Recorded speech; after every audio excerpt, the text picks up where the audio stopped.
आहे।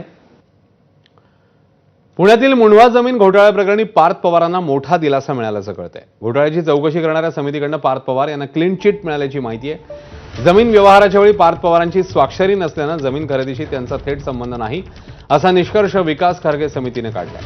महसूल मंत्री बावनकुळेंकडे चौकशी अहवाल सादर करण्यात आलाय। आता बावनकुळे हा अहवाल मुख्यमंत्र्यांना सादर करतील, त्यानंतर हा अहवाल स्वीकारायचा की नाही याचा निर्णय होणार असल्याची सूत्रांची माहिती आहे। त्यामुळे पार्थ पवारांना अभय मिळणार की नाही पाहावं लागेल। तर मुंढवा जमीन प्रकरणी पार्थ पवारांना अभय मिळाल्याच्या चर्चा सुरू असताना सामाजिक कार्यकर्ते विजय कुंभार आणि अंजली दमानिया यांनी टीका केली आहे। ज्या दिवशी ही कमिटीने नेमली त्याच दिवशी मी म्हटलं होतं की ही कमिटी काही करणार नाही, ही क्लीन चिट देण्यासाठी नेमलेली समिती आहे आणि झालेलंही तसंच आहे। आता जे काही पोलिसांकडे सोपवलंय, पोलिसांनी अजूनही ते 2021 ची पॉवर ऑफ अटर्नी या संदर्भात काही कारवाई केलेली नाही। आता हा अहवाल मुख्यमंत्र्यांकडे गेलेला आहे।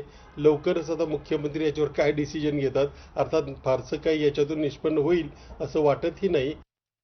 पार्थला क्लीन चिट मिळूच शकत नाही हे मी खात्रीने सांगू शकते।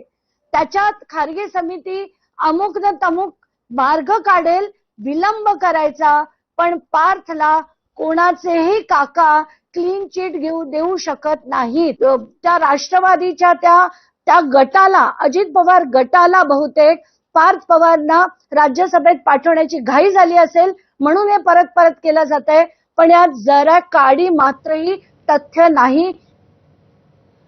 तर पार्थ पवारांच्या मुंढवा जमीन प्रकरणावर मविया नेत्यांचं काय म्हणणं आहे तेही जाणून घेऊया।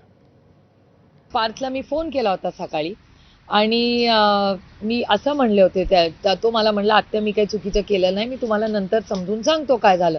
त्याच्यामुळे तेव्हा सकाळी मी तो स्टँड त्याच्यावर विश्वास ठेवून हा ठेवला आणि मला असं वाटतं आपण इन्क्वायरीचा जो कागद आहे तो इस्तोवर वाट बघू। माझा विश्वास आणि अपेक्षा, माझी आमच्या घरातल्या प्रत्येक मुला आणि मुलीकडून अपेक्षाही आहे की त्यांनी कुठलंही काम ते करणार नाहीत आणि करूही नाही इथून पुढेही।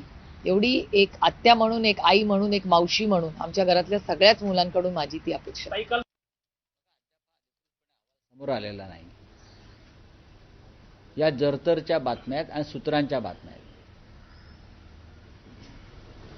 पण मोठ्या व्यक्तीचा दबाव असल्याशिवाय अशा प्रकारचे व्यवहार होत नसतात एवढंच मी सांगू इच्छितो। जेव्हा पूर्ण अहवाल येईल तेव्हा आम्ही सांगू कायद्यापुढे सर्व समान आहेत की नाही हे नंतर पाहू। विधानसभेमध्ये